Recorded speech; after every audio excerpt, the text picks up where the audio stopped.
em razão de suas peculiaridades, a Constituição e a legislação infraconstitucional trataram de forma diferenciada os militares dos servidores públicos. Formas essas que vale recordar. Constituição Federal de 88. Com as modificações introduzidas pela Emenda Constitucional número 18, de 1998. Artigo 142. Os membros das polícias militares e corpos de bombeiros militares, instituições organizadas com base na hierarquia e disciplina, são militares dos estados, do Distrito Federal e dos territórios. Parágrafo 1º. Aplicam-se aos militares dos estados, do Distrito Federal e dos territórios, além do que vier a ser fixado em lei, as disposições do artigo 14, parágrafo 8º, do artigo 40, parágrafo 9º, e do artigo 142, parágrafos 2º e 3º, cabendo à lei estadual específica dispor sobre as matérias do artigo 142, parágrafo 3º, inciso 10, sendo as patentes dos oficiais conferidas pelos respectivos governadores. Parágrafo 4º. Compete à Justiça Militar Estadual processar e julgar os militares dos estados, nos crimes militares definidos em lei e as ações judiciais contra atos disciplinares militares, ressalvada a competência do júri quando a vítima for civil, cabendo ao tribunal competente decidir sobre a perda do posto e da patente dos oficiais e da graduação das praças. Dispositivo já alterado pela Emenda Constitucional 45 de 2004, o que nada muda com relação à J. Jurisprudência já firmada sobre a perda do posto e da patente dos oficiais e da graduação das praças. Artigo 142. Parágrafo 2º. Não caberá habeas corpus em relação a punições disciplinares militares. Parágrafo 3º. Os membros das Forças Armadas são denominados militares, aplicando-se-lhes, além das que vierem a ser fixadas em lei, as seguintes disposições. Inciso 6.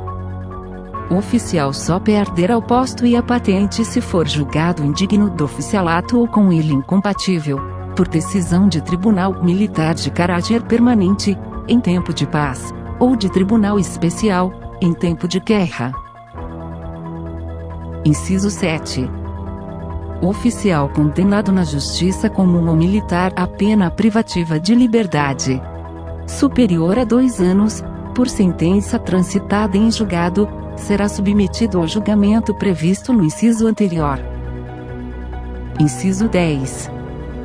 A lei disporá sobre o ingresso nas Forças Armadas, os limites de idade, a estabilidade e outras condições de transferência do militar para a inatividade, os direitos, os deveres, a remuneração, as prerrogativas e outras situações especiais dos militares, consideradas as peculiaridades de suas atividades, inclusive aquelas cumpridas por força de compromissos internacionais e de guerra. Conseguimos então observar que, diferentemente do que é estabelecido para o civil, a própria Constituição assegura ao oficial o julgamento nas condições do inciso 6 do artigo 142, isto é, depois de condenado na justiça comum ou militar a pena privativa de liberdade superior a 2 anos. Lembrando que esse julgamento começa com processo judicialiforme, conhecido na vida castrense como Conselho de Justificação. Vale ressaltar que o oficial, tanto das Forças Armadas quanto das Forças Auxiliares, com tal prerrogativa não detém apenas a estabilidade, mas a vitaliciedade. Já, para a praça o tratamento é diferenciado, enquanto a condenação à pena privativa de liberdade, por tempo superior a 2 anos, importa sua exclusão automática das Forças Armadas, para a praça das polícias militares e dos corpos de bombeiros, segundo a interpretação dada quanto à ressalva estabelecida no parágrafo 4º do artigo 125 da própria norma constitucional. no caso de condenação por crime militar definido em lei, assunto já simulado pelo STF, a praça somente poderá ser excluída após o tribunal competente ter decidido pela perda da respectiva graduação, mediante processo autônomo e específico. Conforme já precedentes, o referido tribunal poderá, também, decidir de forma contrária, isto é, pela possibilidade de a praça permanecer na corporação, considerando todos os elementos de seu passado ao fato que originou a condenação. Não obstante, a súmula número 673 do STF tenha dado, em razão da polêmica sobre a aplicação da perda da graduação das praças, uma interpretação de caráter geral, afirmando que o artigo 125, parágrafo 4º, da Constituição, não impede a perda da graduação de militar mediante procedimento administrativo.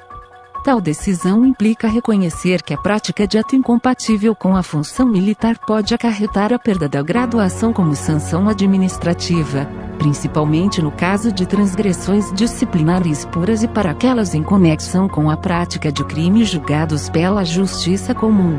Nestes casos tem o comandante o poder discricionário, o qual lhe dá legitimidade indiscutível para instaurar o processo administrativo com vistas à aplicação de punição disciplinar, incluindo-se a exclusão. Mesmo assim, convém ressaltar que tal processo deverá ser revisto no caso de absolvição pela inexistência do fato ou da sua autoria. Situação, aliás, da doutrina da jurisprudência agora objetivamente assentada aos militares via parágrafo 3º do artigo 14 do R.D.E. Regulamento Disciplinar do Exército, cuja aprovação se deu pelo Decreto Federal número 4.346, de 26 de agosto de 2002. Em relação àquelas transgressões militares praticadas em conexão com o crime militar, segundo os cânones da legislação em vigor, independentemente do enunciado retromencionado, existem sim particularidades a serem observadas no direito administrativo militar. Sendo assim, conseguimos observar que os oficiais, independentemente do tempo que foram condenados, logo após o cumprimento da pena, deverá esse passar pelo Conselho de Justificação a fim de ser julgado se é ou não digno do oficialato, assim sendo ele permanece na corporação, diferentemente das praças. A praça pertencente às Forças Armadas será automaticamente excluída em caso de condenação superior a 2 anos. Já as praças dos quadros das polícias e corpos de bombeiros militares serão excluídas após o tribunal competente ter decidido pela perda da respectiva graduação, mediante processo autônomo e específico.